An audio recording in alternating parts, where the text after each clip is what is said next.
Ассаламу алейкум, урматтуу туугандар. Мен кечээкү биздин кинобуздун премьерасындагы выступлениядон кийин көптөгөн СМСтер, көптөгөн жаман сөздөр менин дарегиме жазылып аткан экен.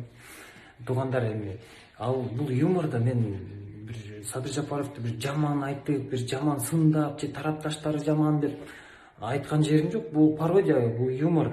Мен деле силердин тарапташыңармын, туугандар. Сөгөрбөйлүчү. Эмнеге сөгүнүп атасыңар? Мен деле ал кишини колдоп атам. Мен деле силердин катарыңардамын. Акырын көңүл коюңуздар, сол тарапты карап коюңуздар. Самат Капаров.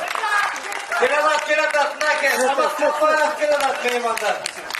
Уа.